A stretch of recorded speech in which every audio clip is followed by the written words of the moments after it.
Ms. Linda Harrow believed discipline was power, and cruelty its instrument. In her fifth-grade classroom at Jefferson Elementary, she enforced obedience with icy precision, mistaking fear for respect. When 10-year-old Ava Gaines arrived one Monday morning with beautifully braided hair and bright confidence, Harrow saw not a student, but a challenge to her authority. By afternoon, that challenge ended in humiliation. Harrow shaved Ava's hair off in front of her classmates, calling it correction and discipline. To her, it was just another act of control. What she didn't know was that Ava's mother was the city's police captain, and she was about to learn what real power feels like. Before we go any further, comment where in the world you are watching from, and make sure to subscribe, because tomorrow's story is one you don't want to miss. The morning sun painted golden squares on the kitchen counter as Rochelle carefully packed Ava's lunch. She tucked a small note between the sandwich and apple, just like she did every day. Through the window, birds chirped their morning songs, matching Ava's cheerful humming from the bathroom where she was giving herself final checks in the mirror. "Mom, do you think everyone will like my hair?" Ava called out, her voice bouncing off the bathroom tiles. Rochelle smiled, remembering the hour they'd spent last night getting the braids just right. "Baby, your hair is beautiful. You look perfect for picture day." Ava bounded into the kitchen, her backpack already strapped on. The intricate braids caught the sunlight, each one neat and precise, showing off hours of careful work. Her white uniform shirt was crisp and clean, her navy skirt perfectly pressed. "Come here. Let me look at you." Rochelle's heart swelled with pride as she took in her daughter's appearance. At 10 years old, Ava already carried herself with a quiet grace that reminded Rochelle of her own mother. Rochelle bent down and kissed Ava's forehead, breathing in the sweet coconut scent of her hair products. "You're going to have the best picture in the whole fifth grade." The drive to Jefferson Elementary was filled with Ava's excited chatter about the upcoming class projects and which background she might choose for her photos. Rochelle savored these morning moments, knowing her day at the precinct would be filled with far less innocent concerns.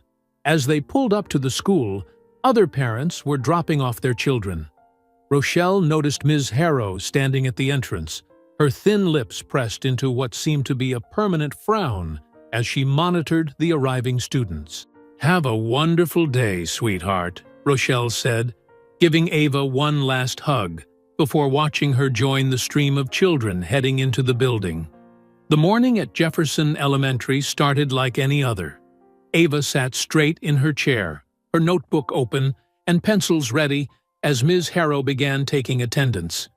The teacher's gaze lingered on Ava longer than necessary, her eyes narrowing slightly. During math lesson, Ava raised her hand to answer a question about fractions. Before she could speak, Ms. Harrow's sharp voice cut through the air. "Ava Gaines, please stand up." Confused, Ava rose slowly from her seat. 24 pairs of eyes turned to stare at her. "Your hair," Ms. Harrow said, her voice dripping with disapproval, "is in direct violation of our dress code." Ava's hand instinctively reached up to touch her braids. "But my mom, the dress code clearly states that hair must be neat and professional." Ms. Harrow's heels clicked against the linoleum as she approached Ava's desk. "This is neither." Tommy Jenkins snickered from 2 rows over. Sarah Wilson whispered something to Jessica Parker, and both girls giggled behind their hands. "My hair is neat," Ava said quietly, her voice trembling. "My mom did it special for picture day." Ms. Harrow's lips curved into a cold smile. "Well, perhaps your mother isn't familiar with proper school standards. This kind of elaborate styling is simply not appropriate for an educational setting." Heat crept up Ava's neck as tears threatened to spill from her eyes. She'd been so proud of her braids, had felt so pretty when she left home this morning. "Sit down," Ms. Harrow commanded. And see me after class about proper dress code compliance." The rest of the morning crawled by in a blur of humiliation. During recess, Ava didn't join her friends on the playground. Instead, she lingered near the classroom door, trying to make herself invisible. That's when she heard Ms. Harrow's voice drifting from the teacher's lounge. "Honestly, these people should teach their kids how to look presentable," Ms. Harrow was saying. "I mean, really, what kind of police captain lets their child come to school looking like that?" Another teacher made a non-committal sound. "It's about standards," Ms. Harrow continued. "If we let them get away with this kind of thing, soon there won't be any standards at all." Ava's chest felt tight, like someone was squeezing all the air out of her lungs. She slipped away from the door and spent the rest of recess hiding in the girls' bathroom, trying not to cry. When the final bell rang, Ava's stomach churned as she watched her classmates file out. Ms. Harrow sat at her desk, methodically organizing papers, making Ava wait. Minutes ticked by. The hallway noises faded. One by one, the fluorescent lights in the corridor outside clicked off, leaving only the harsh brightness of the classroom. Ava sat rigid in her chair, her hands clasped tightly in her lap. Her braids, which had felt like a crown this morning, now felt heavy with shame. Through the windows, she could see the afternoon sun casting long shadows across the empty playground. Ms. Harrow continued to shuffle papers, deliberately ignoring Ava's presence. The clock on the wall ticked loudly in the silence. Tick, tick, tick, each sound echoing like a hammer in the empty room. The classroom lights flickered, making Ava jump slightly in her seat. She could hear her own shallow breathing in the stillness. Her throat felt dry, and her palms were sweaty against her skirt. More corridor lights switched off, darkness creeping closer to the classroom door. The next morning, Ava's steps dragged as she entered Jefferson Elementary. Her braids felt too tight, too noticeable. She kept her eyes down, counting the floor tiles as she walked to her desk. The classroom was already half full, quiet whispers stopping as she passed. Ms. Harrow stood at the whiteboard, her back rigid. When she turned around, her eyes locked onto Ava, with an icy stare that made the girl shrink in her seat. The morning announcements crackled through the speakers, but Ava couldn't focus on the words. All she could think about was Ms. Harrow's gaze, sharp as broken glass. During math, Ava tried to make herself invisible. She didn't raise her hand, even though she knew all the answers. She copied problems from the board with robotic precision, her pencil scratching quietly against paper. The morning dragged on like thick molasses. Every time Ms. Harrow passed by her desk, Ava felt the temperature drop. The teacher's heels clicked against the floor, like a countdown to something terrible. Just before lunch, while they were working on reading comprehension, Ava felt one of her braids loosen slightly. She reached up to adjust it, trying to be discreet. The chalk in Ms. Harrow's hand snapped. "That's it." Ms. Harrow's voice cut through the classroom silence. She strode to the door, key ring jangling. The lock clicked shut with a sound that made Ava's stomach twist. "Class, sit quietly and continue reading." Ms. Harrow's shoes clicked across the floor to her desk. The drawer scraped open. This has gone on long enough. Ava's heart pounded as Ms. Harrow pulled out electric clippers. The black cord dangled like a snake. "These are from the nurse's office," Ms. Harrow announced, plugging them into the wall. "For hygiene emergencies." The clippers hummed to life with an angry buzz. "Ms. Harrow, please!" Ava's voice came out as a whisper. "This is for your own good." Ms. Harrow's hand clamped down on Ava's shoulder, pinning her to the chair. "We can't have you disrupting class anymore with this distraction." The first pass of the clippers felt like ice against Ava's scalp. Her braids, the ones her mother had woven with such care and love, fell to the floor in lifeless coils. Tears blurred her vision as she watched them drop. "Stop!" Ava's scream echoed off the walls. "Please stop!" But Ms. Harrow's hands kept moving, mechanical and merciless. The clippers buzzed louder, hungrier. Tears streamed down Ava's face, dripping onto her white uniform shirt. Tommy Jenkins let out a nervous laugh. Sarah Wilson covered her mouth with both hands. Marcus Johnson stared at his desk, his shoulders tight with tension. Through her tears, Ava caught a glimpse of movement at the classroom window. Mr. Hayes, the janitor, stood frozen in the hallway, his mop forgotten in his hands. Their eyes met for a brief moment, his wide with horror, hers pleading for help. But he remained rooted to the spot, watching helplessly as the clippers continued their cruel work. The buzzing seemed to go on forever. Ava felt the cold metal nick her scalp once, twice, 3 times. Warm trickles of blood ran down behind her ears. Her beautiful braids lay scattered on the floor like fallen soldiers. When Ms. Harrow finally stepped back, she brushed hair clippings from her hands like they were nothing more than chalk dust. "There, now you look appropriate for school." Ava's scalp stung. She could feel air on places that had never been exposed before. Her head felt too light, too vulnerable. "You may go home for the day," Ms. Harrow said, her voice crisp and professional as if she hadn't just assaulted a child. "Come back tomorrow ready to learn without any distractions." Ava's legs shook as she stood. The room spun slightly. She grabbed her backpack with numb fingers, barely feeling its weight. The walk to the door felt endless. Every step echoed in the silent classroom. No one looked at her directly. Their eyes darted away whenever she passed, like she was something shameful. The hallway stretched before her like a tunnel. Mr. Hayes was gone, only his abandoned mop remaining as evidence that anyone had witnessed her humiliation. The empty corridor amplified every sound, her shuffling feet, her quiet sniffles, the brush of her backpack against the wall. Outside, the playground was empty except for a few kids at recess. They stopped their game when they saw her, pointing and whispering. The afternoon sun beat down mercilessly, burning her exposed scalp. Ava's backpack hung limp against her spine as she trudged across the schoolyard. Each step felt heavier than the last, like her feet were made of concrete. The weight of what had happened pressed down on her shoulders, making it hard to breathe. Whispers followed her like shadows. "Look at her head. What happened to her hair? Is she crying?" The school gates had never seemed so far away. Ava kept walking, one foot in front of the other, her eyes fixed on the sidewalk ahead.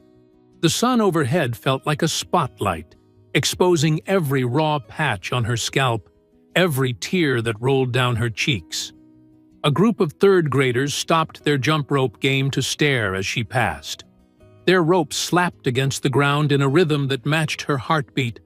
Slap, step, slap, step, each sound marking another moment of this endless walk home. The front door crashed open, slamming against the wall. Rochelle looked up from her paperwork spread across the kitchen table, startled by the sound. Her coffee mug slipped from her fingers as she saw Ava standing in the doorway, her body shaking with violent sobs. The ceramic shattered on the floor, dark liquid spreading like a stain. But Rochelle didn't even notice. Her eyes were fixed on her daughter's head, her beautiful braids gone, replaced by uneven patches of hair and angry red marks where the clippers had cut into her scalp. "Baby?" Rochelle's voice cracked. She crossed the room in 3 quick strides, dropping to her knees in front of Ava. "What happened? Who did this to you?" Ava couldn't speak through her sobs. Her whole body trembled as she fell into her mother's arms, fingers clutching desperately at Rochelle's police uniform. "Ms. H. Harrow," Ava finally choked out. She said my hair was wrong. She locked the door and..." Something dark, and dangerous unfurled in Rochelle's chest. Her arms tightened around Ava, feeling every shudder that ran through her daughter's small frame.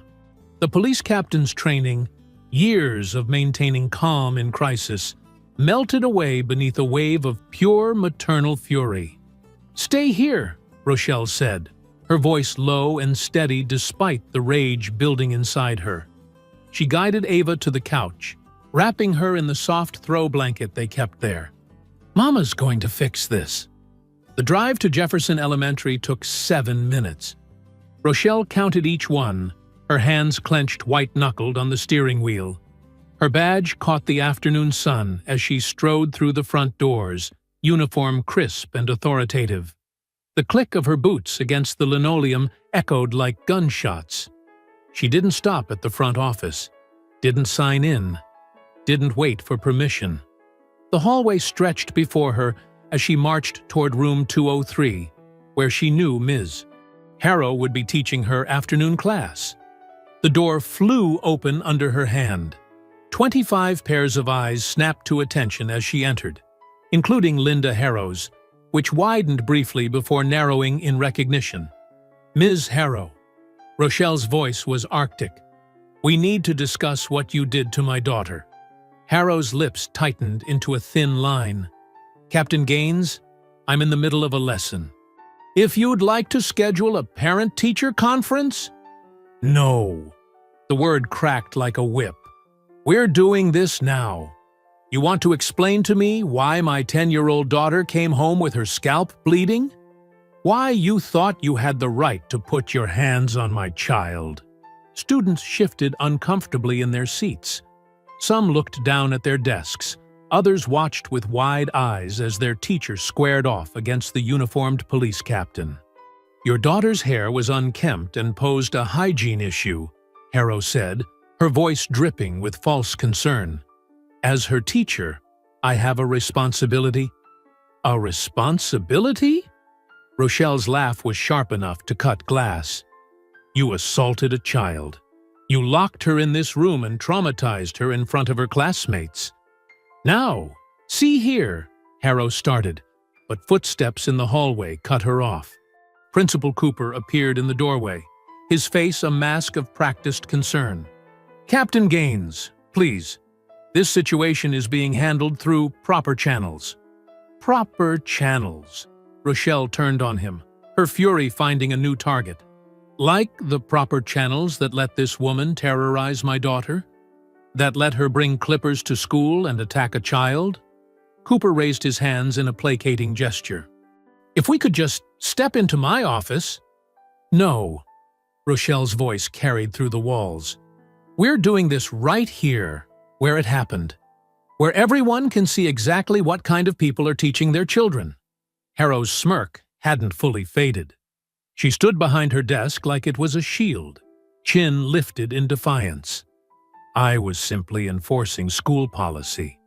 If certain students can't maintain appropriate standards—" The sound of heavy boots interrupted her. Officer Tom Griggs appeared, his hand already on his belt as he assessed the situation. His eyes flicked between Rochelle's captain's uniform and her dark skin, uncertainty crossing his features. "Ma'am," he said, stepping between Rochelle and Harrow's desk, "I'm going to need you to come with me." "Stand down, Officer Griggs." Rochelle's voice carried the full weight of her rank. "This is far above your pay grade."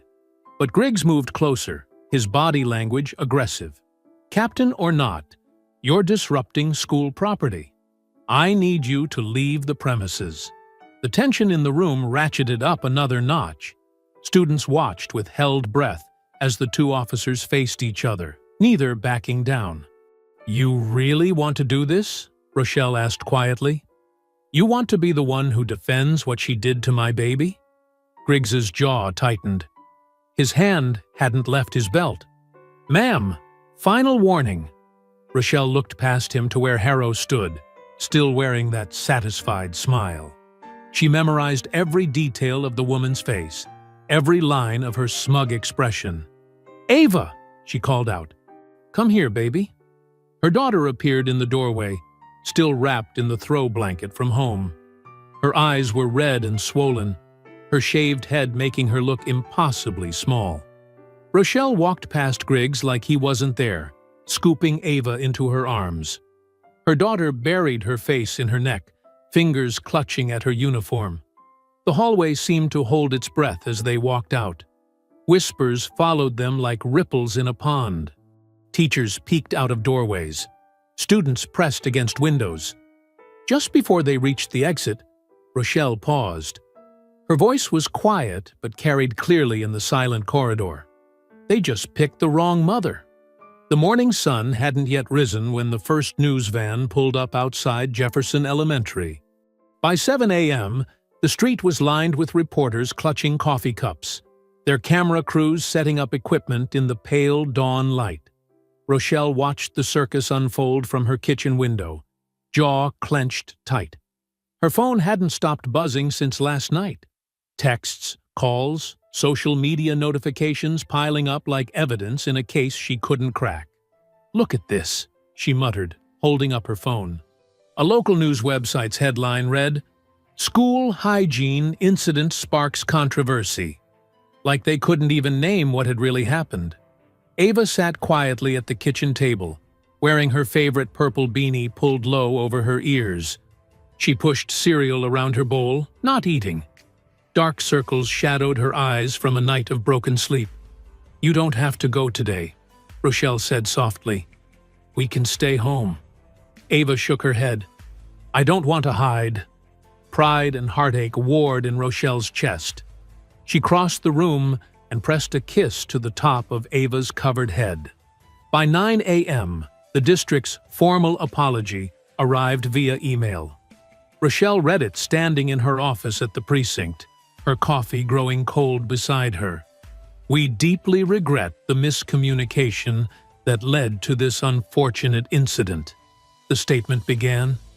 Rochelle's finger tightened on her mouse. "Steps are being taken to ensure better understanding of our policies moving forward." Her phone rang. Reverend Sims. "You saw it?" he asked without preamble. "Miscommunication," Rochelle spat the word. "They're calling assault a miscommunication." "They're scared," Sims said. "The story's spreading. My phone's been ringing nonstop. CNN, MSNBC, everyone wants to know what happened. What happened is that woman attacked my daughter, and they're covering it up." Rochelle paced her small office. "Temporary leave? She should be in handcuffs." "There's a press conference at noon," Sims told her. "Superintendent Marlowe's making a statement. We need to be there." The press conference was held on the front steps of the school district office. Superintendent Ellen Marlowe stood at a podium, her pearl necklace gleaming under the harsh sunlight. Camera shutters clicked like insects. "This was an isolated incident," Marlowe declared, her voice smooth as polished marble. "Jefferson Elementary has always prided itself on diversity and inclusion. Ms. Harrow has been placed on temporary leave while we conduct a thorough investigation." Reporters shouted questions. Marlowe pointed to a young white woman near the front. "Isn't this just a case of strict enforcement of dress code policy?" the reporter asked. Rochelle's hands balled into fists. She stood at the back of the crowd, Reverend Sims beside her like a steadying anchor. "The district is reviewing all policies to ensure they're applied fairly," Marlowe answered with a practiced smile. "We're committed to creating an environment where all students feel welcome." "What about the allegations of racial targeting?" a black reporter called out. Marlowe's smile tightened. "We take all such allegations seriously. However, let's not inflame tensions by jumping to conclusions." Reverend Sims stepped forward, his deep voice carrying over the crowd. "When a black child is physically assaulted in school, that's not tension. That's violence. And it needs to be named." Cameras swung toward him. Marlowe's perfectly composed expression cracked for just a moment. "Reverend Sims," she acknowledged stiffly. "We appreciate your community's concerns. Rest assured, appropriate action is being taken." "Appropriate action would be criminal charges," Rochelle said, loud enough to be heard. Heads turned. Recognition flickered across faces. The police captain mother, still in uniform. The press conference dissolved into chaos after that. Marlowe retreated inside while reporters swarmed around Rochelle and Reverend Sims. That night, Rochelle sat on the edge of Ava's bed, stroking her daughter's back as she finally drifted to sleep. The house was quiet except for the distant sound of crickets through the open window. The peace lasted exactly 27 minutes. Ava's scream tore through the darkness like a knife. Rochelle burst into her room to find her daughter thrashing against her sheets, hands clapped over her ears. "Make it stop!" Ava cried. "The buzzing! Make it stop!" Rochelle gathered her into her arms, rocking gently. "It's okay, baby. It's just a dream. You're safe. Mama's got you." Slowly, Ava's breathing steadied. Her small hands clutched Rochelle's nightshirt. "I can still hear it," she whispered. "Every time I close my eyes." "I know, baby." Rochelle's voice was thick with tears she refused to let fall. "But I promise you, they're going to pay for what they did. Every single one of them." They sat together in the darkness, mother and daughter holding each other against the night. The clock on Ava's bedside table blinked 11:42 p.m. when Rochelle's phone buzzed. Unknown number. She almost ignored it, but something made her answer. "Captain Gaines!"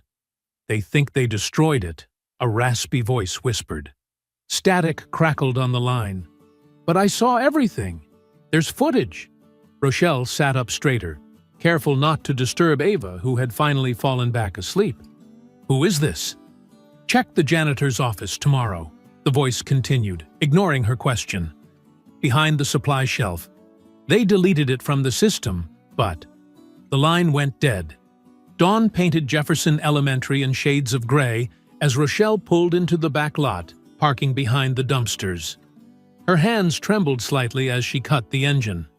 The smell of rotting cafeteria food hung thick in the morning air. A figure emerged from behind the metal containers, Darnell Hayes, the school janitor.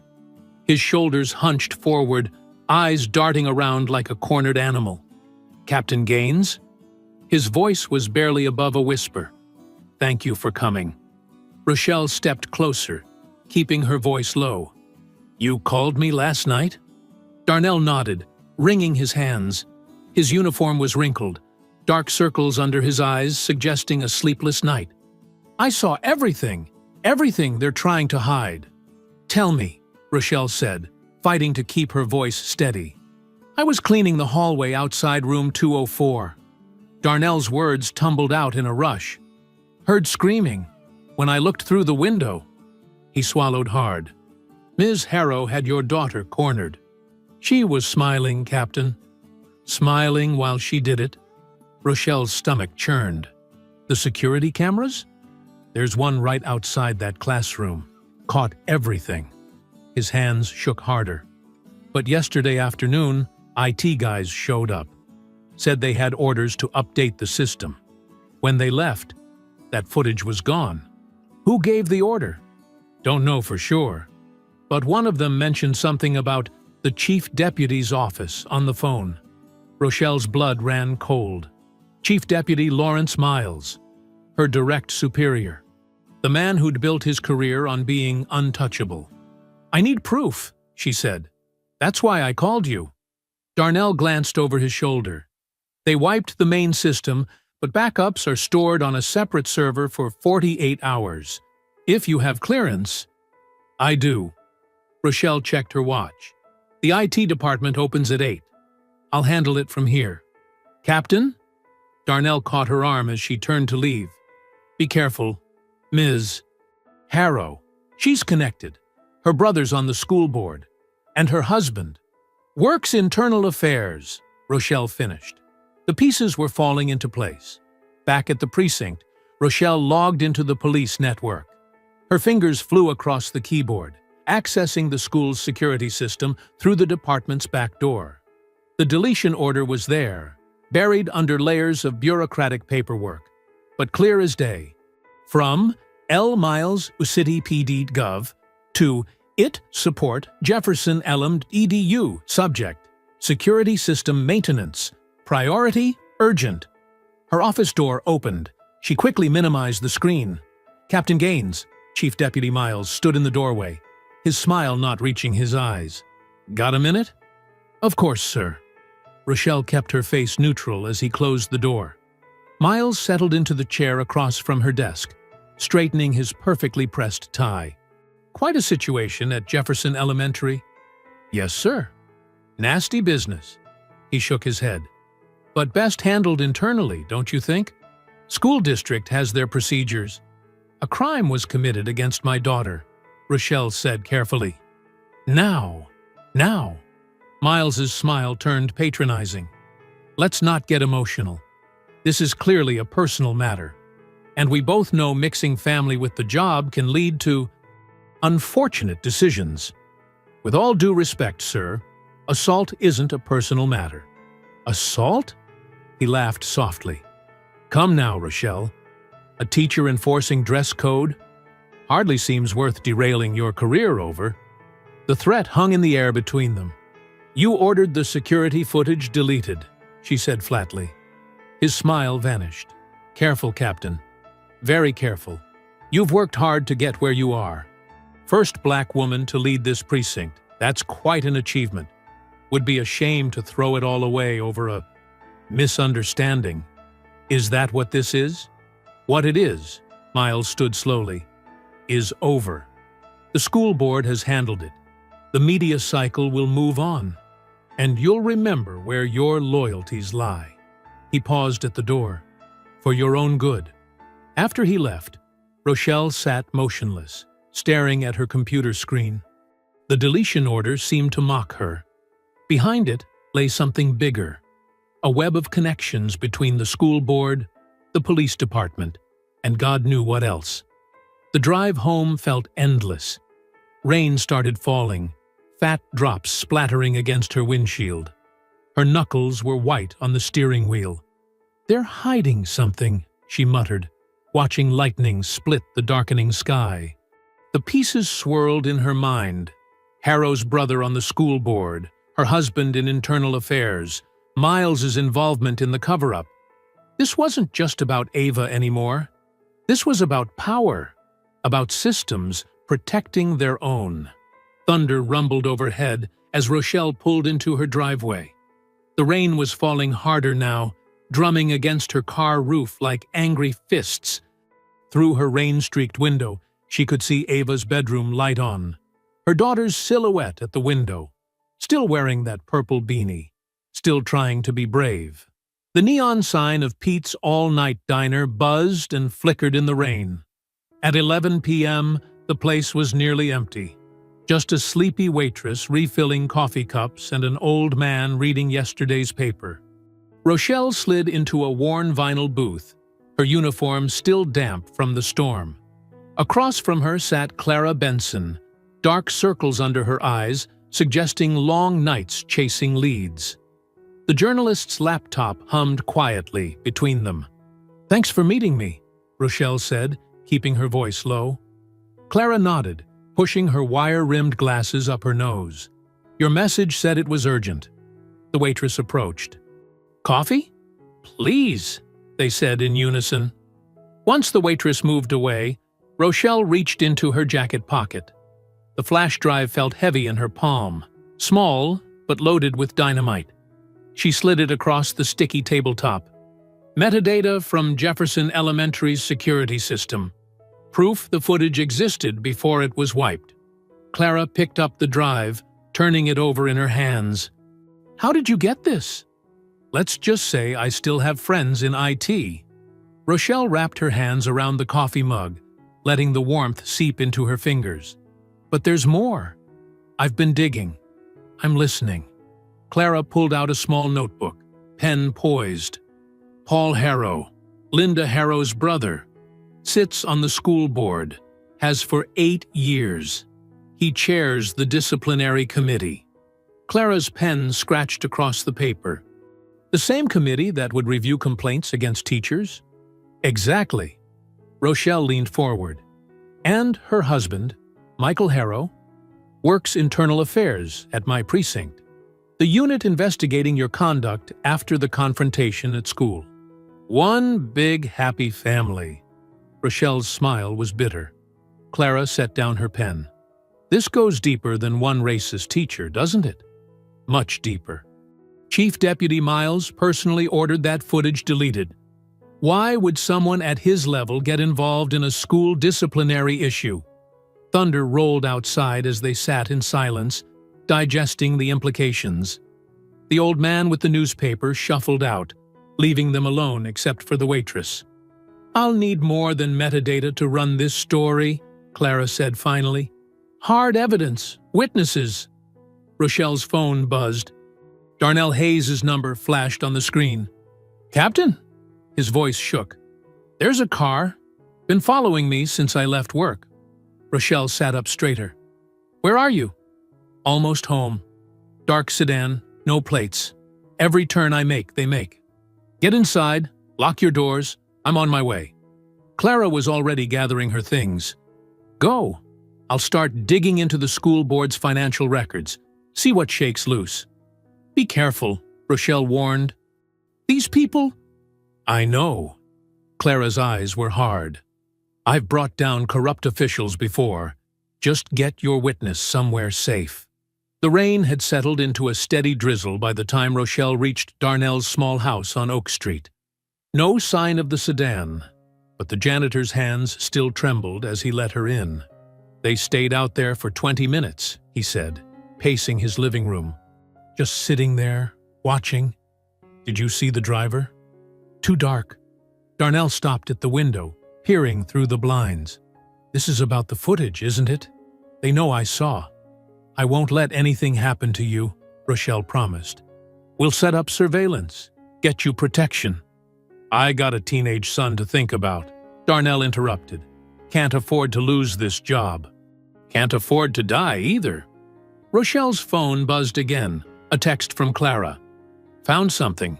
Board finances don't add up. Call tomorrow." "Stay with your sister in Millbrook for a few days," Rochelle told Darnell. "Just until we sort this out." He nodded slowly. "What about you? They know you're investigating." "I can handle myself." But driving home, every shadow made her pulse quicken. Every parked car looked suspicious. The weight of what they were uncovering pressed down on her chest like a stone. It was past midnight when she finally pulled into her driveway. The house was dark except for Ava's nightlight glowing softly through her window. Rochelle found her daughter still awake, sitting cross-legged on her bed. "Can't sleep?" Rochelle sat beside her, smoothing the purple beanie Ava refused to take off. "Had the dream again." Ava's voice was small. "About the clippers." "Come here, baby." Rochelle pulled her close, breathing in the sweet smell of her shampoo. "Nobody's going to hurt you again. I promise." "Are you going to catch the bad people?" "Yes." Rochelle's voice was firm. "All of them." She tucked Ava in, making sure her favorite stuffed elephant was close by. "Try to sleep now. You're safe. Love you, Mom." "Love you too, baby." Rochelle kissed her forehead and turned out the light. In the hallway she paused, listening to the quiet house. Everything seemed peaceful, normal. But somewhere out there, a dark sedan was idling in the shadows, its headlights off, watching and waiting. The precinct buzzed with morning activity as Rochelle pushed through the heavy glass doors.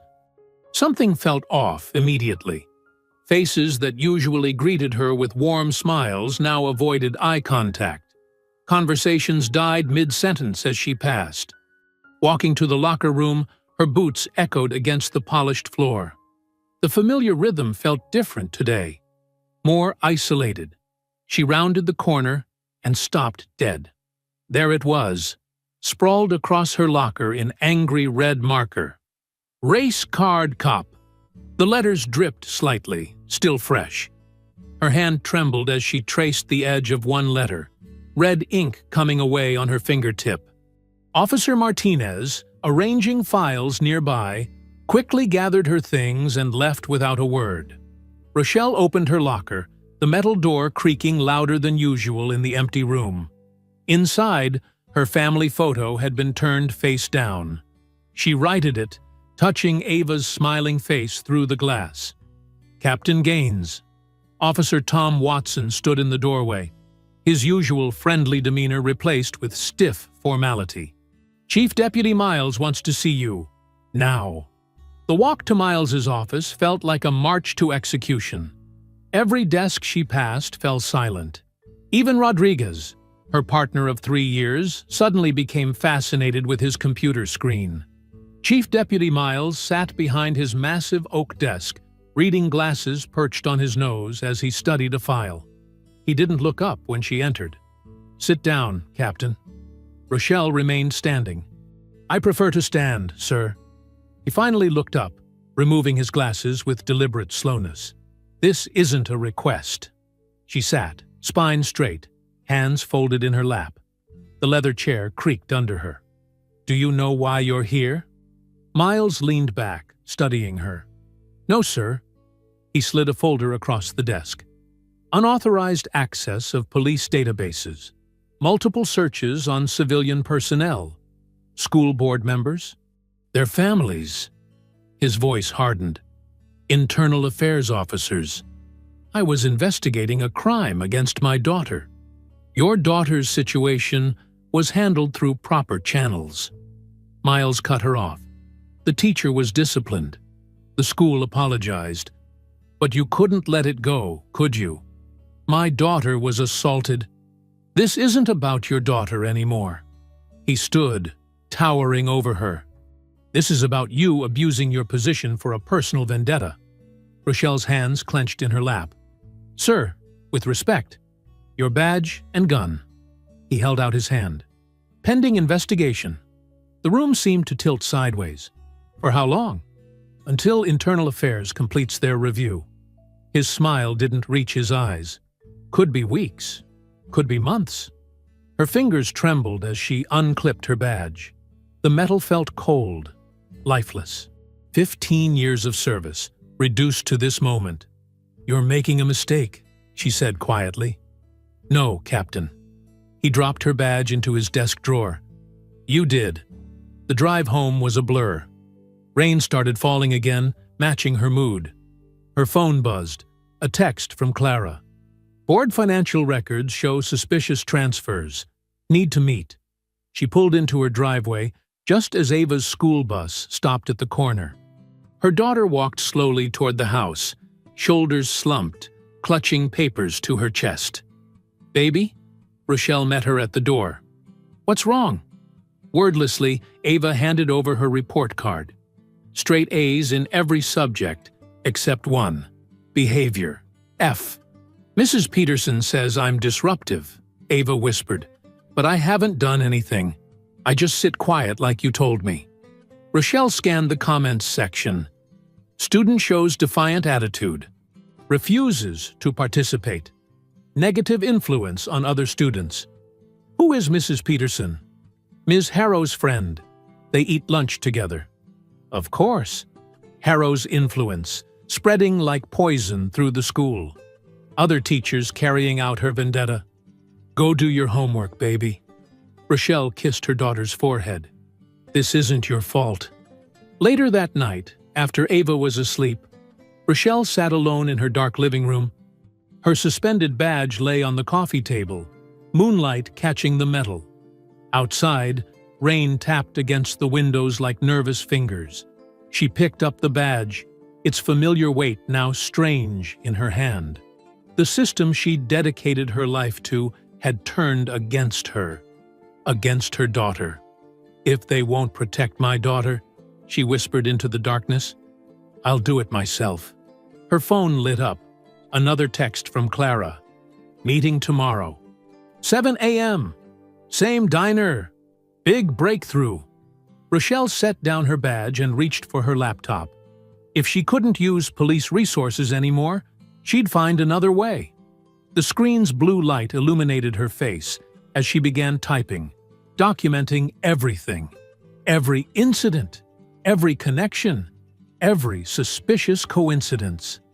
In Ava's room, The nightlight cast star-shaped shadows on the ceiling. Her daughter slept fitfully, still wearing her purple beanie. The sight strengthened Rochelle's resolve. They thought suspending her would shut her up, make her back down. But they didn't understand. This was never about the badge. This was about a mother protecting her child. And she was just getting started. The rain continued falling, washing away another day. But not the anger, not the determination. Tomorrow would bring new battles, new revelations. For now, Rochelle kept typing, building her case in the darkness, piece by piece. Clara's article hit the internet at exactly midnight. By dawn, it had spread like wildfire across social media. The headline blazed across screens. Corruption and cover-ups. The real story behind Jefferson Elementary's hair-cutting incident. Rochelle sat at her kitchen table, coffee growing cold, as she scrolled through the explosive report. Clara had connected every dot. Financial records showing Paul Harrow's company receiving inflated contracts for diversity training that never happened. Internal affairs cases mysteriously disappearing when Linda Harrow's husband handled them. A pattern of complaints from black parents buried under bureaucratic paperwork. Her phone wouldn't stop buzzing with notifications. The story was everywhere. By 8 a.m., protesters had gathered outside Jefferson Elementary. Their signs bobbed in the morning light. Justice for Ava, and Stop Protecting Racists, and Fire Them All, Frau. Rochelle watched the live coverage on her laptop. The crowd kept growing. Parents, students, community members. Some held pictures of Ava's shaved head. Others carried printouts of Clara's article. "Mom!" Ava appeared in the doorway, still in her pajamas. "Why are all those people at my school?"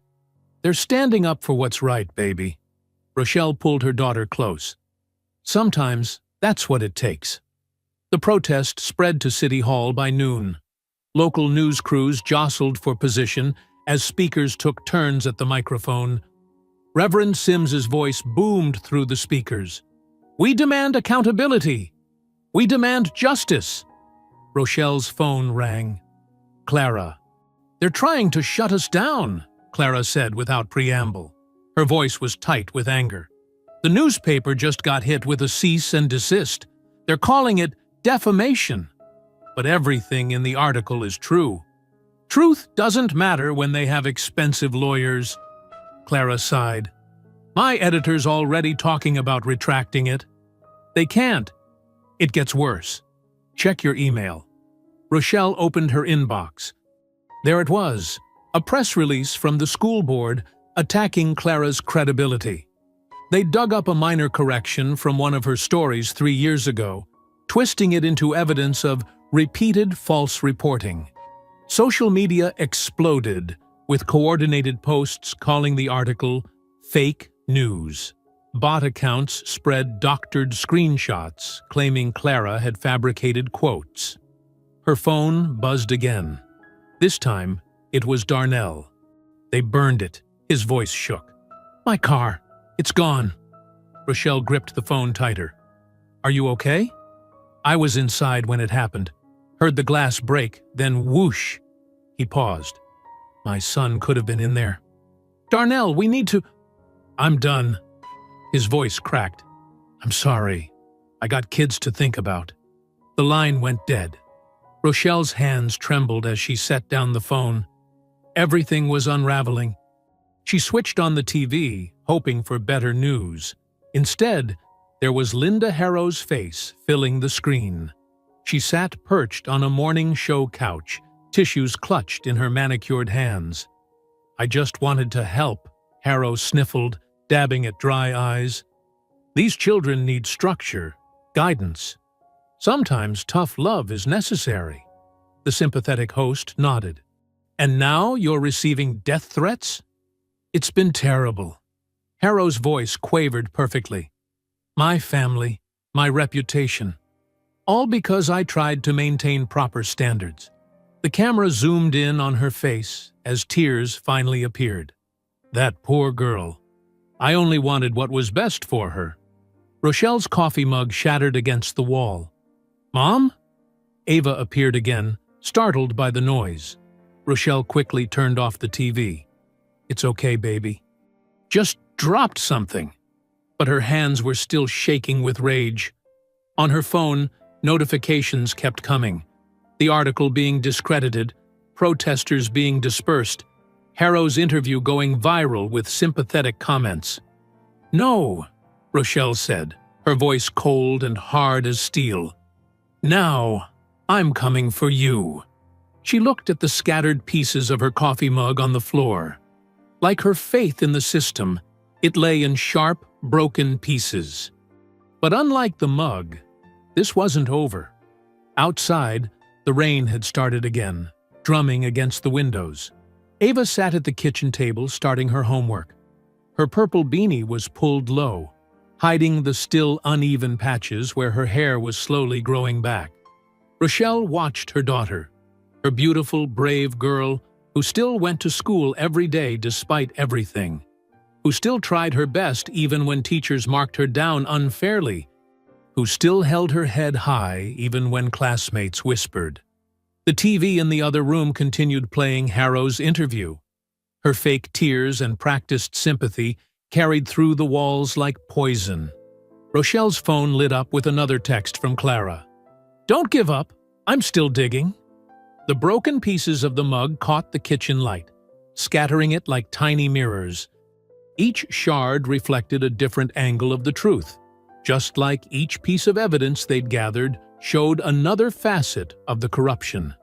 Harrow thought she'd won, thought her crocodile tears and powerful connections would protect her, thought she could play the victim while destroying a little girl's dignity.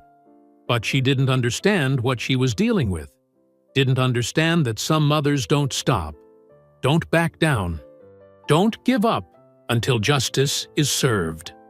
The subpoena arrived on a Tuesday morning, crisp white paper that felt like ice in Rochelle's hands. Internal Affairs, Misconduct Investigation, Mandatory Appearance. The words blurred as she read them again and again. Ava watched from across the breakfast table, her spoon frozen halfway to her mouth. What's wrong, Mom? Nothing, baby. Rochelle folded the paper carefully, tucking it into her jacket pocket. Just some work stuff. But her hands wouldn't stop shaking as she drove Ava to school. She'd been expecting this, waiting for the system to bare its teeth. The hearing was scheduled for tomorrow at 9 a.m. sharp. No time to prepare. No time to gather defense. That was deliberate, of course. She called Clara from the parking lot. They're making their move, Rochelle said, watching parents hurry their children into Jefferson Elementary. Some still carried protest signs, but the crowd was much smaller now. Internal Affairs, hearing tomorrow. It's a trap, Clara's voice crackled through the speaker. They'll try to discredit you officially. I know. Rochelle watched a teacher who looked like Linda Harrow's twin shepherd her class inside. But if I don't show, they'll say I'm guilty. Be careful. They'll record everything. Rochelle's laugh was bitter. Good. So will I. That night, she laid out her dress uniform, pressed sharp enough to cut paper. Her badge caught the lamplight, throwing shadows on the wall. Suspended or not, she was still Captain Rochelle Gaines. They couldn't take that away. The morning of the hearing dawned gray and humid. The police headquarters loomed like a fortress of glass and steel. Rochelle straightened her collar, checked the tiny recorder hidden in her pocket, and walked through the front doors. The conference room was packed. Chief Deputy Miles sat at the head of the long table, Mayor Briggs beside him. The Internal Affairs panel lined one side, all white faces, all stern expressions. Linda Harrow's husband among them, smirking slightly. Captain Gaines. Miles gestured to the single chair facing them all. Please, be seated. Rochelle sat, spine straight as a ruler. Her phone buzzed, a text from Clara. We're ready if you need backup. This hearing, Miles began, shuffling papers importantly, concerns serious allegations of misconduct, misuse of police resources, unauthorized access to confidential records, and actions detrimental to public trust. Mayor Briggs leaned forward, his expensive suit creasing perfectly. "We're very concerned about the damage to community relations, Captain. Your personal crusade has caused significant disruption." "My personal crusade?" Rochelle's voice could have frozen flame. "You mean seeking justice for my daughter?" "Your daughter's situation was handled appropriately by the school district," Miles cut in. "Your subsequent actions, however, handled appropriately." Rochelle's laugh made several panel members flinch. "A teacher assaulted my child. The school covered it up. The system protected the perpetrator. And you're investigating me? Watch your tone, Captain." Miles's smile was razor-thin. "Remember who you're speaking to." "Oh, I know exactly who I'm speaking to." Rochelle leaned forward. "I'm speaking to the men who helped hide security footage, who buried complaints from black parents, who let racism flourish because it was convenient." The room temperature seemed to drop 10 degrees. Mayor Briggs adjusted his tie nervously. "These are serious accusations," Miles said softly. His eyes glittered with malice. "But you think anyone will believe a black woman over the system that made her?" The words hung in the air like smoke. Rochelle felt the recorder in her pocket, solid as truth. "The system didn't make me," she replied, each word precise as a bullet. "I made it to captain despite the system. Despite men like you who think power means never facing consequences." "Careful, Captain." Mayor Briggs's voice was silk over steel. "Your pension is at stake. Your future. Think about your daughter." "I am thinking about my daughter." Rochelle stood slowly, commanding the room. "I'm thinking about every black child who faces people like Linda Harrow. Every parent who gets told to stay quiet. Every voice that gets silenced because it's inconvenient." "Sit down, Captain," Miles barked. "This hearing isn't finished." "No," Rochelle agreed. "It's just beginning. Because now we have proof of exactly who you are and what you're willing to do to keep power." She turned to leave, but Miles's voice stopped her. "If you walk out that door," he said, "you'll never wear that badge again." Rochelle paused, hand on the doorknob. Maybe it's time for a new badge, one that actually stands for justice. The door closed behind her with a quiet click. In the hallway, fluorescent lights hummed overhead. Her phone was already in her hand, Clara's number on the screen. "I've got it," she said quietly. "The whole conversation. Miles, Briggs, all of it." "Send it now," Clara replied, "before they can stop you." Rochelle's fingers moved swiftly, attaching the audio file. "If I go down," she said, "play it loud enough for the world to hear." The file uploaded with a soft chime. Down the hall, she could hear voices rising in the conference room. Angry, panicked voices. They'd realize soon what she'd done. But it was too late. The truth was out there now, recorded in their own words. No tears, no lawyers, no political connections could erase it. 2 days after the hearing, Rochelle's phone exploded with notifications. The security footage, long thought destroyed, had surfaced online. Someone had uploaded it to every major social media platform simultaneously.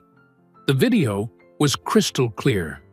Linda Harrow's face twisted with contempt as she circled Ava like a predator.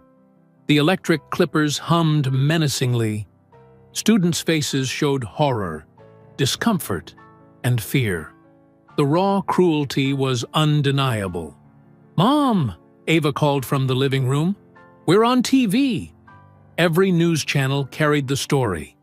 Analysts dissected the footage frame by frame. They zoomed in on Harrow's calculated movements, the way she'd positioned Ava to face her classmates. The deliberate humiliation was obvious to everyone. Rochelle's phone rang. "Clara." "It's everywhere," the journalist said, breathless. "Twitter, Facebook, YouTube. They can't take it down fast enough. People are sharing it faster than they can delete it. Any idea who leaked it? Anonymous source. But get this, there's more. The footage shows Miles entering the school that afternoon. He went straight to the IT office. Rochelle's hand tightened on the phone. He supervised the deletion himself? Exactly. And I've got the financial records to prove why. The school board's been running fake diversity programs for years. Millions in taxpayer money, vanishing into private accounts. Guess who signed off on all of it? Miles. And Mayor Briggs. The whole system's rotten, Rochelle. And now everyone can see it. Outside, car horns blared. Rochelle went to the window. A crowd had gathered at the end of her street. Parents, students, community members. They carried signs. Justice for Ava and Black Hair Matters and Fire Them All. Her doorbell rang. More reporters. She'd stopped answering yesterday. The police scanner crackled. All units respond to Jefferson Elementary. Crowd control needed. Rochelle turned on the TV. Hundreds of people surrounded the school, their anger visible even through the helicopter camera feed. National news vans lined the streets. Parents demanded answers. Teachers called in sick en masse. Her phone buzzed again. A text from the interim police chief. Your suspension is temporarily lifted. We need all hands on deck. Rochelle laughed bitterly. Now they needed her. Another text arrived, this one from Clara. Turn on Channel 7 now. The screen showed Chief Deputy Miles trying to push through reporters outside police headquarters. His usual composure had cracked. Sweat stained his collar. Chief Deputy, a reporter thrust a microphone forward. Can you explain these bank transfers from the school board's diversity initiative? No comment. Miles shoved past. Is it true you personally ordered the deletion of security footage?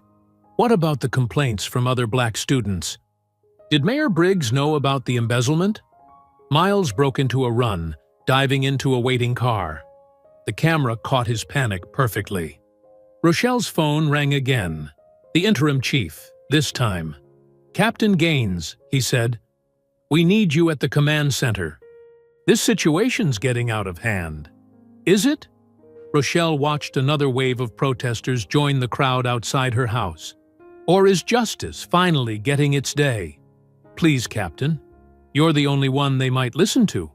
She considered for a moment. I'll come, but on one condition, I speak freely. No script, no prepared statement. Anything you want? Just hurry. Rochelle hung up and turned to Ava, who sat curled on the couch, watching the chaos unfold on TV. Ready to go out there, baby? Ava's eyes were wide but unafraid. Will they be mad at us? No, sweetheart. Rochelle smoothed her daughter's growing hair. They're mad at the people who hurt you. They're here to make sure it never happens again. They stepped outside together. The crowd noticed immediately. A cheer went up, not angry, but supportive. Signs waved. Phones recorded. Parents pushed forward, sharing stories of their own children's mistreatment. Rochelle's police radio crackled.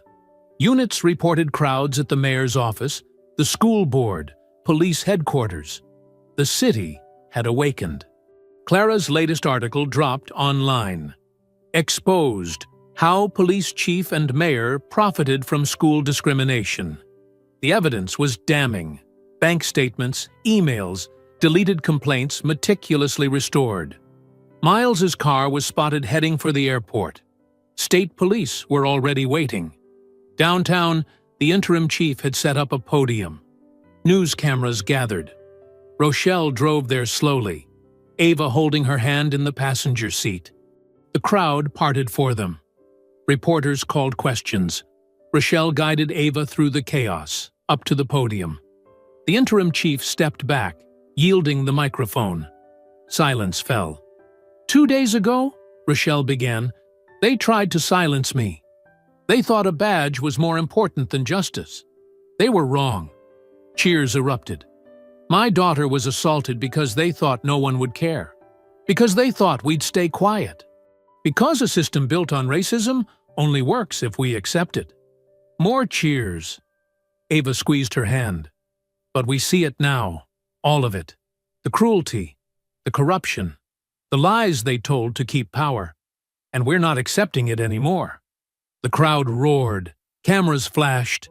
In the distance, sirens wailed as more state police units converged on the airport. Rochelle looked down at Ava, seeing strength in her daughter's eyes. "They see you now, baby," she whispered, holding her close. "They finally see you." The chant started slowly, then built like thunder. "Ava! Ava! Ava!" Rochelle's phone vibrated just as she was leaving the podium. Miles's number. She almost declined the call, but something made her answer. Captain Gaines. His voice was unnaturally calm. "We need to talk. Just you and me." "There's nothing to discuss, Chief. I want to make this right." He paused. "For Ava's sake. Meet me at the old conference center on Pine Street. 1 hour." Rochelle's instincts screamed trap, but this might be her only chance to get a full confession. "Fine, 1 hour." She called Clara immediately. "I need a wire. Fast." 20 minutes later, they met in a pharmacy parking lot. Clara handed over a small recording device and showed her how to hide it. "Be careful," Clara warned. "He's desperate. That makes him dangerous." Rochelle nodded, tucking the wire beneath her jacket. She touched her police badge, reinstated just hours ago. Its weight felt different now. The old conference center loomed gray and empty, its parking lot deserted except for Miles's black SUV. Rochelle parked facing the exit, checking her phone's emergency signal was active. Inside, fluorescent lights buzzed weakly. Her footsteps echoed through vacant halls that smelled of dust and abandonment. She found Miles in room 204, standing at a window that overlooked the city. "Thanks for coming." He didn't turn around. "Quite a show you put on today." "Truth usually is." "Truth?" Now he faced her, smiling that politician's smile. "You want truth? Here's some. You're not the first black officer to cause trouble, just the loudest. This isn't about me." "No?" He stepped closer. "Then why make it personal? Why turn a simple disciplinary issue into a circus?" "Simple?" Rochelle's anger flared. "They assaulted my daughter. Policy violations happen. Smart people know when to let things go. Like you let things go? For a price?" His smile tightened. "Careful, Captain. How much did the school board pay you, Miles? To delete evidence? To bury complaints? You don't understand how things work." He paced now, agitated. "These programs need funding. Funding needs good statistics. Bad publicity means budget cuts. So you covered up racism for money?" "I maintained order." His composure cracked. "You think anyone cares about a few disciplinary actions? The funds we secured helped hundreds of students, while terrorizing others. Some kids need discipline, structure. Their parents don't provide it. So, their parents?" Rochelle pressed. "You mean black parents?" "Don't twist my words." But he was talking faster now, defensive. "The board understands how to handle these situations. A few thousand here and there ensures everyone stays happy. Everyone except the children you hurt. Sacrifices for the greater good." He ran a hand through his hair. "The money builds programs, creates opportunities. What's a few incidents compared to millions in funding? Those incidents were children, Miles. My daughter—" "Your daughter should have followed the rules." He slammed his hand on a desk. "Like you should have. We gave you everything. Position, power, respect. And you threw it away for what? Justice?" Rochelle stepped closer, voice steady. "How many others? How many children did you silence?" "Dozens," he laughed bitterly. "Maybe hundreds. All neatly filed away. 5,000 per incident, standard rate. 10,000 for the really bad ones." His eyes narrowed. Yours would have been 20. Special circumstances. A floorboard creaked behind her. Miles's eyes flicked to her jacket, where the wire made a slight bulge. His face transformed. You're wearing a wire. Not a question. Rochelle backed toward the door. It's over, Miles. He lunged with surprising speed, grabbing for her throat. They crashed into a stack of chairs. Rochelle's police training kicked in. She blocked, twisted, broke free. But Miles was bigger, stronger, driven by desperation. He caught her jacket, tearing at it, trying to reach the recording device. The door burst open.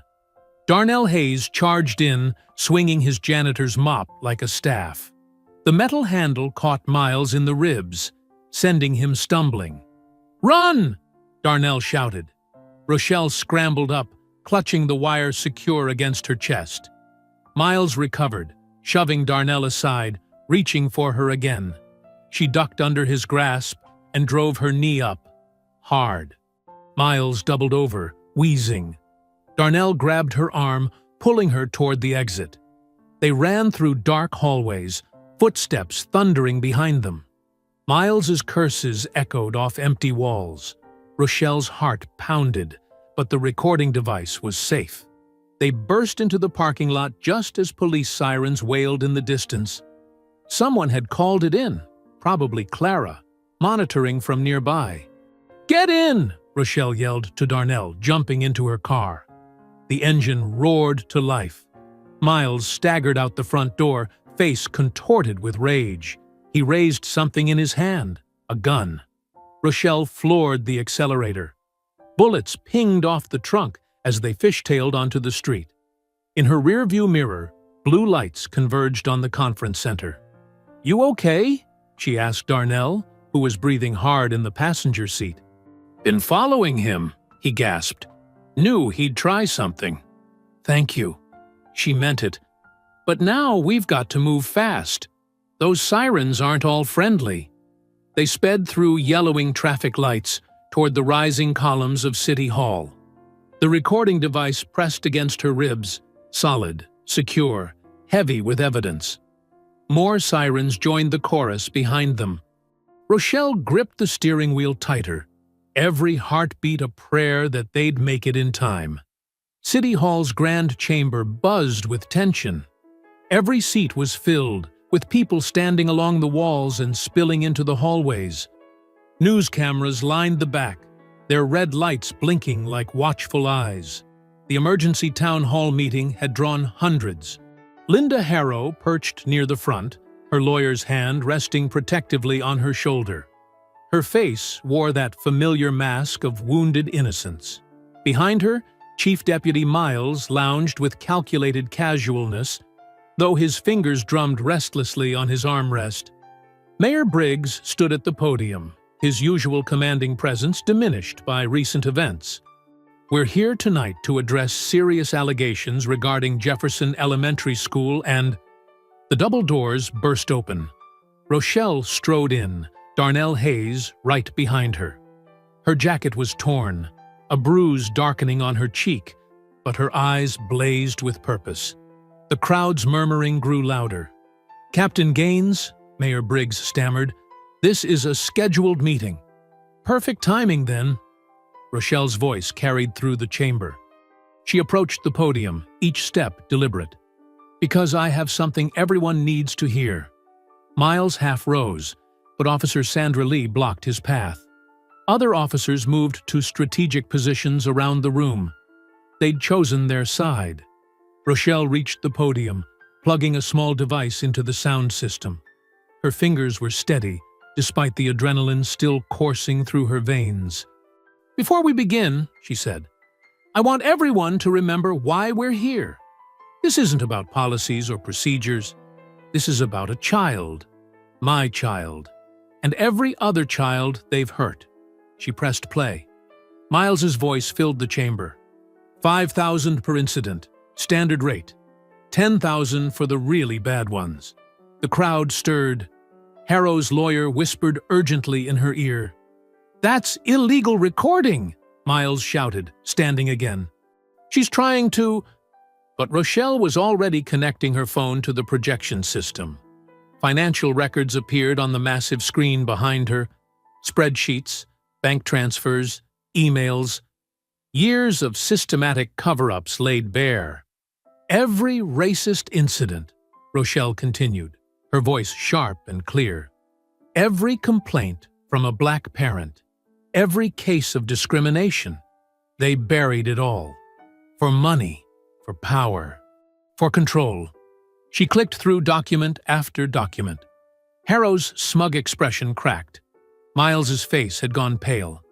But they made one mistake. Rochelle's hand went to her jacket pocket. They thought no one was watching. The screen flickered. Security camera footage appeared. The classroom. The day Ava's world changed. The footage Darnell had saved, that they'd tried so hard to delete. The chamber fell silent as they watched. Ms. Harrow's clinical cruelty, Ava's tears, the other children's frozen faces. Every brutal second captured in stark black and white. Someone in the crowd sobbed. Others turned away. But no one left. My daughter, Rochelle's voice caught slightly, was not the first. But I promise you, she will be the last. She turned to face Harrow directly. You didn't just hurt Ava.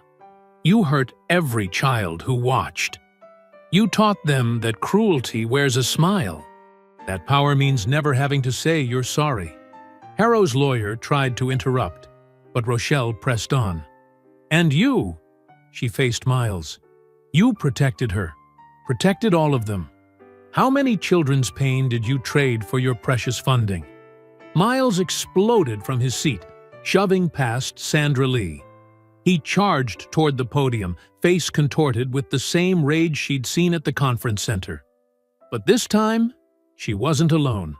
Officers moved as one, intercepting him. The crowd surged to their feet. Someone started chanting, "Justice for Ava!" Others joined in, the sound building like thunder. "Justice for Ava! Justice for Ava!" Miles struggled against the officers holding him, his carefully maintained facade crumbling completely. "You don't understand. We built something here. We had order." "Order built on suffering isn't order," Rochelle said, her voice carrying over the chants. "It's oppression." More police entered the chamber. Not local officers, but state police. They moved with purpose, carrying warrants and handcuffs. Harrow's lawyer tried to hustle her toward a side exit, but they were cut off. The lawyer raised his hands in surrender as Harrow was placed under arrest. Miles thrashed harder as handcuffs clicked around his wrists. "This isn't over! You have no idea what you've done!" "I know exactly what I've done." Rochelle watched as they led him away. "I've shown my daughter that truth matters, that justice is possible, that her voice counts." The chanting had become a roar. Cameras flashed. Reporters shouted questions. But Rochelle stood still at the podium, watching as Harrow and Miles were escorted out. Only then, as the heavy doors swung shut behind them, did she finally exhale. The breath seemed to come from somewhere deep inside her, carrying months of fear and fury with it. Sandra Lee approached the podium, touching her arm gently. "You did it, Captain."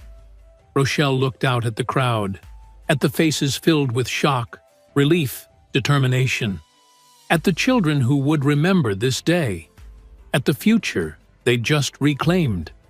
"No," she said softly. "We did it. All of us who refused to stay silent."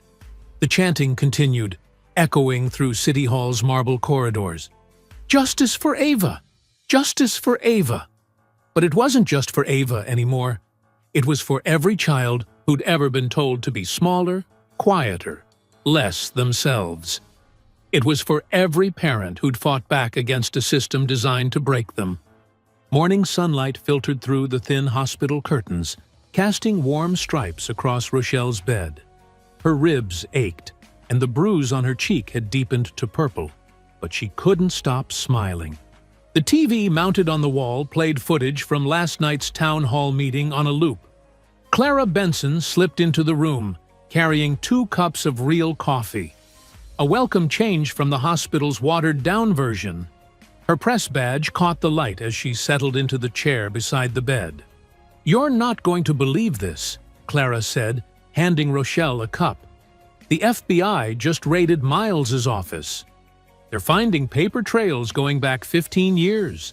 Systematic discrimination, financial fraud, witness intimidation. It's all there." Rochelle took a careful sip, savoring both the coffee and the news. "And Harrow? She's singing like a canary." Clara pulled out her notepad. "Turns out she's done this before. 3 different school districts. They'd shuffle her around whenever complaints got too loud. But this time?" Clara grinned. "This time, there's video." A nurse came in to check Rochelle's vitals, pausing to squeeze her hand. "My daughter saw what you did," she whispered. "Thank you." After she left, Clara continued. The school board emergency meeting lasted exactly 27 minutes. You know what happens when rats realize the ship is sinking? They turn on each other, every member trying to save themselves by exposing everyone else. They're dissolving the board?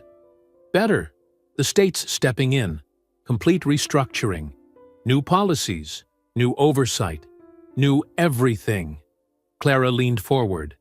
And get this, they're naming the oversight committee after Ava. Rochelle's eyes welled up. She blinked hard, trying to maintain composure.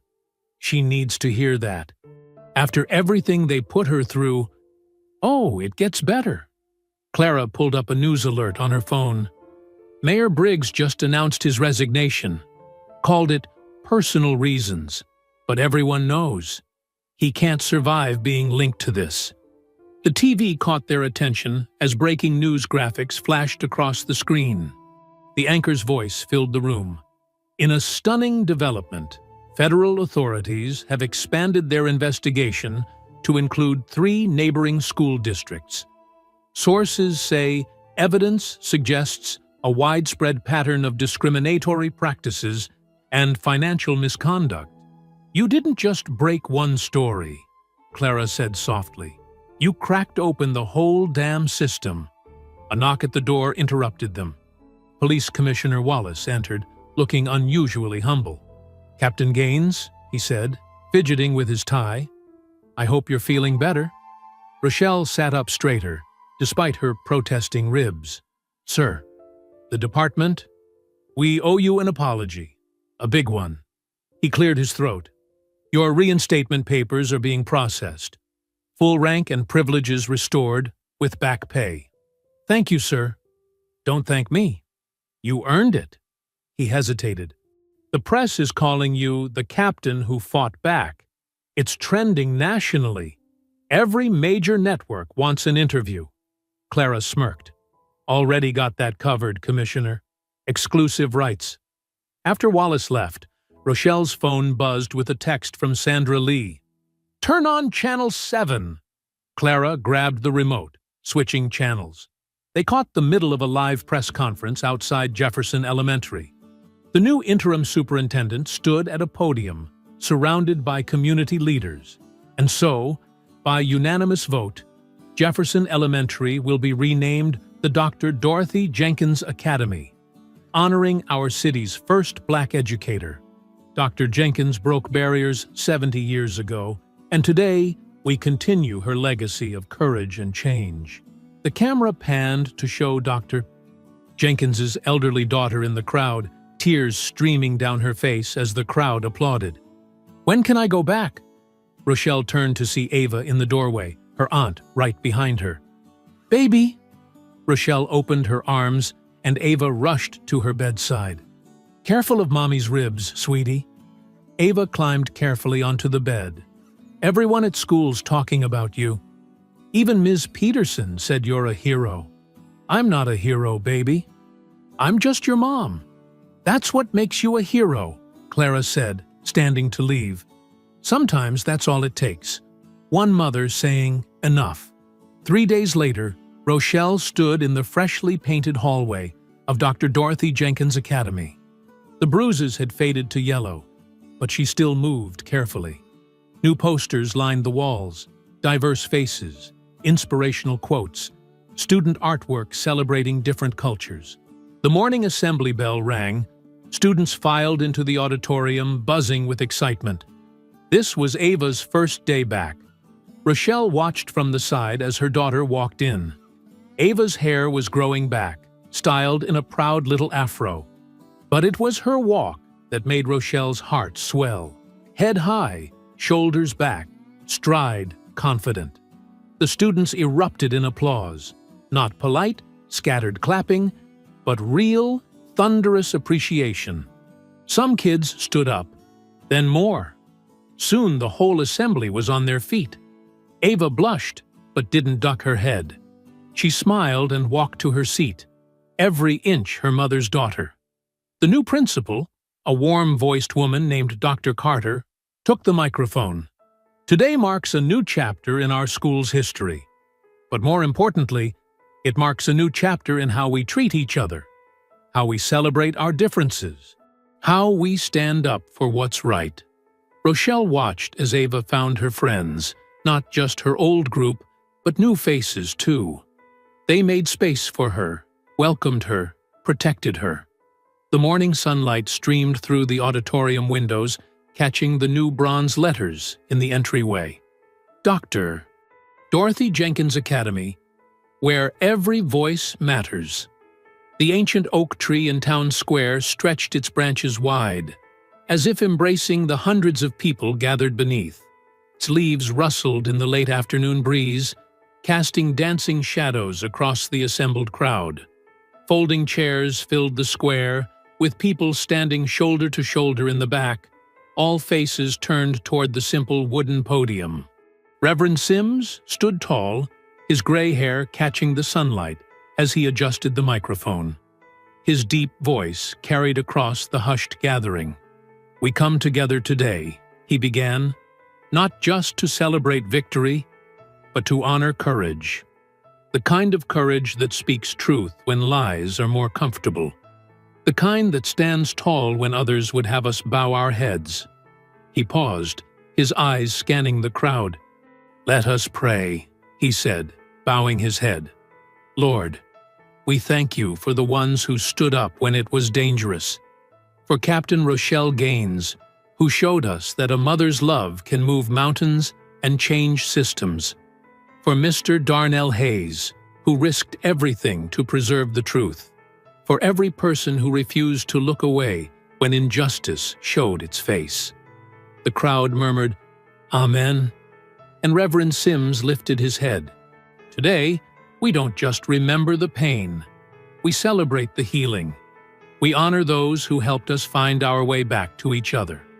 Mayor Pro Tem Richardson stepped up next, her voice clear and determined. "As your interim mayor, my first act is to announce the city's new anti-discrimination initiative." She held up a thick document. "This isn't just words on paper. This is a binding commitment, with real teeth and real consequences."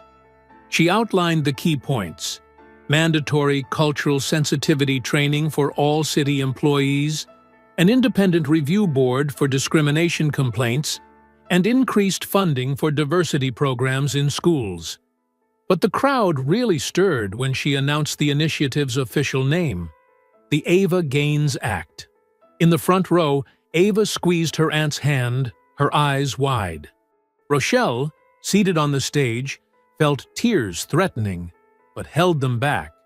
This wasn't a time for crying, it was a time for strength. Darnell Hayes was called forward next. He walked slowly, still limping slightly from his injuries, but his face showed no fear now. The mayor pro tem presented him with a civilian service medal as the crowd rose to their feet, applauding the quiet janitor who had risked everything to expose the truth. "I just did what was right," he said simply into the microphone, his voice trembling slightly. "What any parent would do." He looked at Rochelle. "What any human being should do."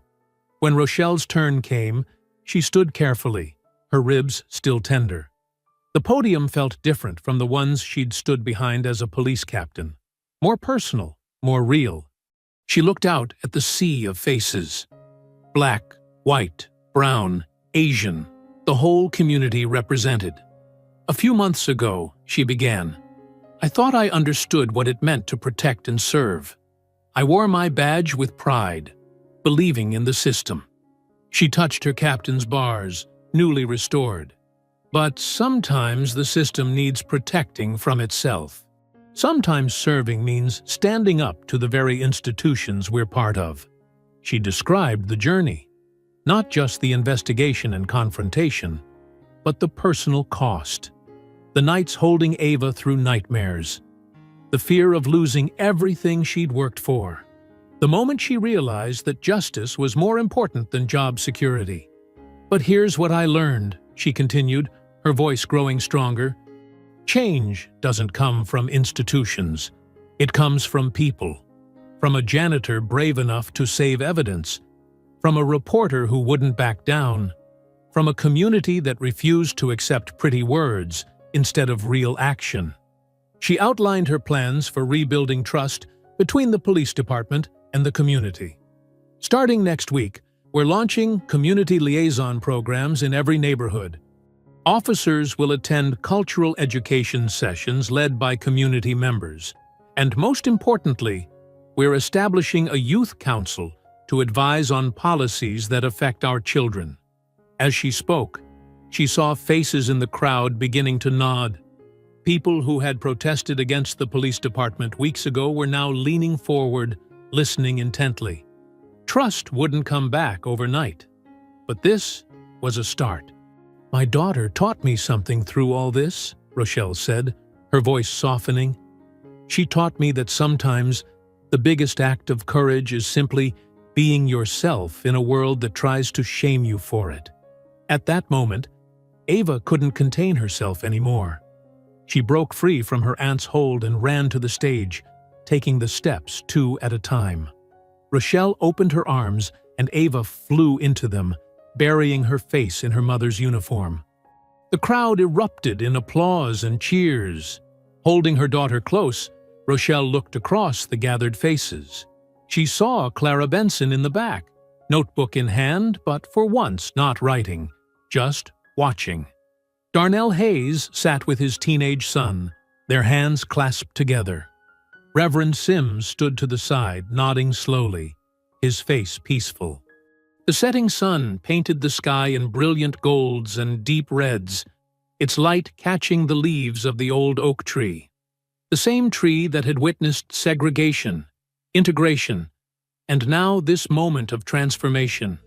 Shadow and light played across faces that weeks ago had been divided by fear and mistrust, but now showed something different. Hope, maybe. Or determination. Or simply the recognition that they were all, finally, on the same side.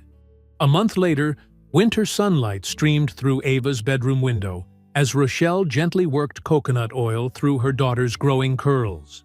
The soft puffs had sprouted into a beautiful crown of natural hair, each coil perfect in its own way. In the mirror, mother and daughter shared a quiet smile. "You sure you're ready, baby?" Rochelle asked, though she already knew the answer. She'd watched Ava practice her speech every night for 2 weeks, each time standing a little taller, speaking a little louder. "I'm ready, Mom." Ava touched one of her curls, letting it spring back into place. They need to hear this. Rochelle smoothed the collar of Ava's yellow dress, the same one she'd worn on that terrible day months ago. But now it felt different. Not a reminder of pain, but a symbol of triumph. "You look beautiful," she said, pinning a small silver butterfly clip into Ava's hair. The drive to Jefferson Elementary, now renamed Mary McLeod Bethune Elementary, was peaceful. The winter trees stretched bare branches toward a crystal-clear sky, and fresh paint covered the walls where hate speech had once been scrawled. The parking lot was already filling with parents and community members arriving for the Black History Month ceremony. Inside the auditorium, the transformation was even more striking. Student artwork lined the walls, portraits of civil rights leaders, paintings of African masks, and collages celebrating Black excellence. A banner stretched across the stage reading, "Our history, our pride, our future." Principal Diana Washington, the school's first Black principal, greeted them at the door. "Ava, you're our closing speaker," she said with a warm smile. "We saved the best for last." Other students hurried past, clutching note cards and adjusting costumes. A group of fifth graders practiced their steps for an African dance performance. Teachers arranged chairs and checked microphones. The nervous energy was electric. Rochelle found her seat in the front row next to Clara Benson, who'd become a close friend since breaking the story. Darnell Hayes sat nearby with his family, nodding in greeting. The auditorium filled quickly. Parents, teachers, community members, and even a few local news cameras. The program began with the younger grades singing "Lift Every Voice and Sing." A third-grade class performed a skit about Ruby Bridges. Two fourth graders gave a presentation on inventors like George Washington Carver and Garrett Morgan. Each performance drew enthusiastic applause, but there was a palpable anticipation for the final speaker. When Principal Washington stepped up to introduce Ava, the room fell silent. "Our last presenter," she said, "is someone who taught us all about courage, identity, and the power of speaking truth. Please welcome Ava Gaines." Ava walked to the podium, her yellow dress bright against the dark stage. She adjusted the microphone, took a deep breath, and began. "My speech is called 'They Tried to Take My Hair,'" she said, her voice clear and steady. "But this isn't just about hair. It's about who gets to decide what's beautiful, who gets to tell us who we are."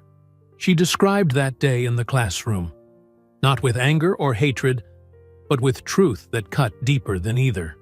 She spoke about the shame she'd felt, the confusion, the pain. But then her voice grew stronger.